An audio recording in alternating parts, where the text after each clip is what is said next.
kemampuan yang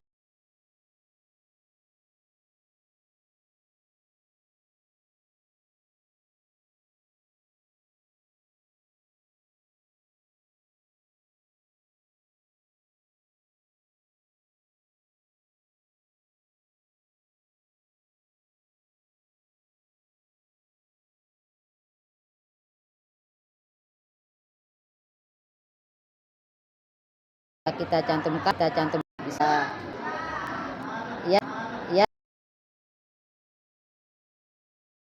langkah pengembangan kurikulum merdeka. Seberapa siap Ibu dalam mengimplementasikan kurikulum merdeka? ya sebenarnya kalau dibilang seberapa siap, ya siap nggak siap harus siap. Nah, jadi maka itu kan paling tidak pelan-pelan dah caranya kan. Jadi nggak bisa kita langsung sesuai dengan yang ada di kurikulum merdeka. Paling tidak kita pertama itu aja sih kita pahamin apa-apa di perangkat itu kan, perangkat pelajaran, apa istilah-istilah paling tidak itu dasarnya. Terus ada fase-fasenya.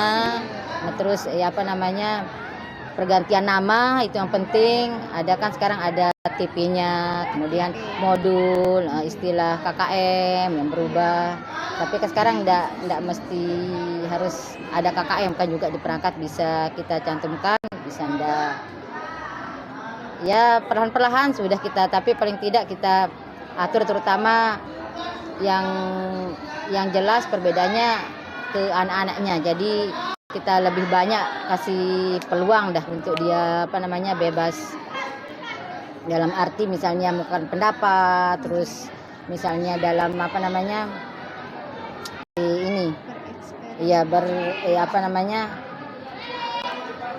istilahnya ya, bukan bereksperimen, misalnya kemampuan yang dia miliki dah lebih kepada misalnya kalau kemarin contoh ini di materi apa kemarin semester semester bab 1 itu materi klasifikasi. Jadi di sana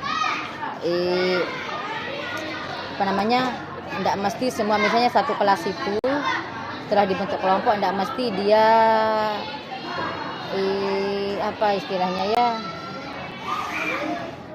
kan di sini saya suruh buat PowerPoint ya, saya suruh persentase kelompok. Jadi masing-masing itu saya bagi, misalnya satu kelompok itu satu kelas itu 5 kelompok, masing-masing itu dapat kimdom yang berbeda-beda dia bahas. Tapi tidak mesti cara penyampaian itu tidak mesti sama. Jadi tergantung anaknya. Kalau memang dia punya kemampuan IT, apalagi di sini kan ada materi TIK kelas 7. Jadi paling tidak dia anak itu, apalagi zaman sekarang kan zaman sudah canggih, jadi paling tidak biar anak-anak juga sambil mengembangkan bakat TIK-nya, saya suruh terserah pokoknya. Yang mau mengembangkan bakat TIK-nya, yang ada kemampuannya silahkan buat PowerPoint, buat slide. Yang enggak, paling tidak ada usaha untuk dia mempresentasikan hasilnya. Jadi ada, makanya bervariasi, ada yang pakai video, kemudian ada yang pakai PowerPoint, ada yang malah yang sekedar dia gambar di papan, ada yang pakai biasa, gambar biasa dia pakai, dia print, tapi kan paling tidak ada usahanya untuk ngeprint itu kan nyari. Nah, di sana kan IT-nya ada juga, terus ngeprint, ada yang nempel gitu. Itu yang dipresentasikan macam-macam jadinya. Jadi tidak bervariasi yang anak-anak gitu. Tidak mesti semua harus. Dulu itu kan misalnya semua harus misalnya buat carta misalnya perangkat untuk persentase, misalnya semua harus kayak clipping. Kalau tidak ini sekarang jadi ada sedikit itu jelas lihat.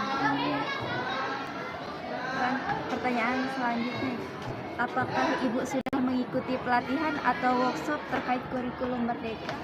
Alhamdulillah di sini sekolah sudah juga mengadakan workshop, kemudian ikut juga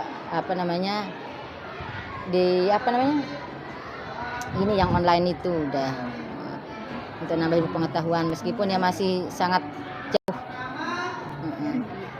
Karena kan kita baru penerapannya pertama.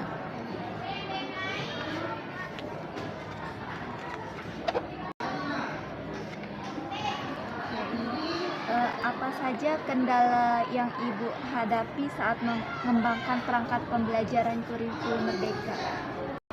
Kemarin perangkat Sebenarnya enggak terlalu karena kan sudah lengkap. ATP-nya sudah lengkap. TP-nya tinggal kita sesuaikan sama aja sih. Penerapannya itu kita sesuaikan sama ini yang di lapangan itu aja, itu kita rubah. Misalnya kayak sumber belajarnya itu kan tidak mungkin kita ikutin yang kan. Nah, jadi kita sesuaikan. Terus jelas dari di modul itu kan kita lihat sama gimana kondisi peserta didik juga. Kondisi peserta didik, gimana kondisi sekolah. Tidak mungkin kita gaya-gaya di sana terus misalnya pakai alat yang canggih di modulnya sedangkan di sini tidak ada. Itu aja sih sempat kita sedikit harus.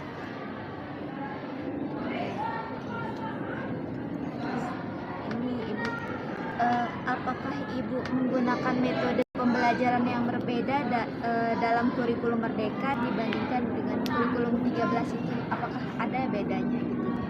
Kalau sebenarnya metode itu apa ya? Sedikit ada perbedaan sedikit. Tapi itu belum sih terlalu iya terlalu signifikan, belum terlalu kelihatan berbeda. Tapi ini aja lebih kepada karena kita lihat karakteristik peserta didik kan, itu aja sih kita sesuaikan. Apalagi di sini, tapi alhamdulillah kalau di sini sekarang sudah bukan dari wilayah yang pinggiran lagi kan, sebagian sekarang minoritas sudah pinggiran karena banyak pendatang sekitar sini, makanya alhamdulillah enggak terlalu kesulitan kita untuk menerapkan metode-metode yang kira-kira sesuai sama lingkungan. Bagaimana Ibu menilai kemajuan siswa dalam melakukan pembelajaran di kurikulum Merdeka ini? Ada kemajuannya? Iya kan, sebenarnya kan kurikulum Merdeka itu juga di awal kita harus ada paling tidak asesmennya. Jadi asesmen ini ya kita lihat dari pengetahuan anak paling tidak kan. Jadi pengetahuan anak misalnya secara umum apa yang kira-kira anak-anak sudah mereka ketahui dah. Apa mereka sudah dengar, sudah lihat, sudah ketahui. Nah, itu paling tidak itu awal. Oh iya ada dasarnya. Kadang-kadang ada sih materi yang memang anak-anak blank, tidak tahu sama sekali. Gitu.